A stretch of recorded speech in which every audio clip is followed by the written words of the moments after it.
The process of raising money from an investor is, a friend of mine once joked, he said it's the process of young men and women seducing old men and women.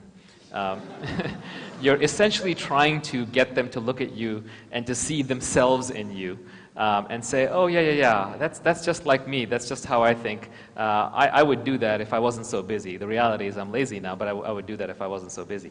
And so it is an emotional sale. It is not a rational sale.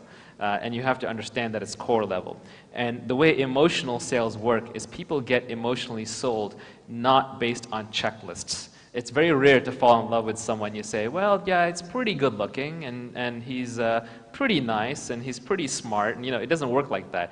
Usually there is one thing about the person that is so overwhelming that makes you want to fall in love with them.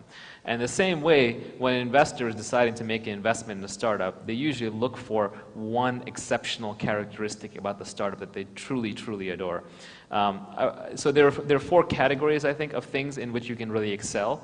And it's important to be reasonable in all of them, but you want to just knock it out of the park. You want to be very, very good in one of them.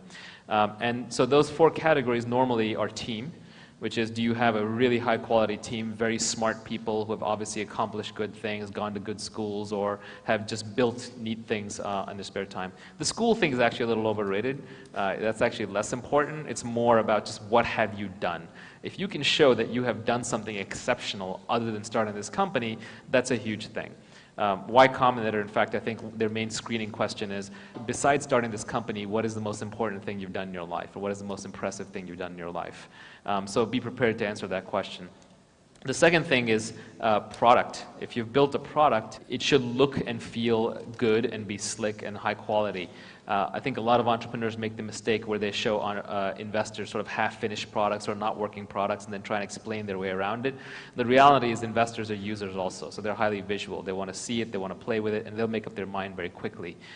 Customer traction matters a lot, so if you have customers, if you have users, if those users are organically joining and growing, that's very good. If you have to basically say, give us money and then I'll go get customers, they don't like to hear that.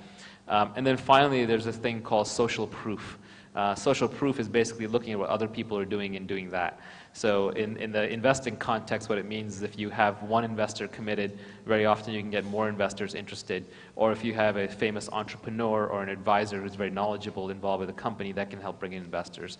So those are the 4 criteria that I think most investors look at, and you really want to be exceptional at least one of them.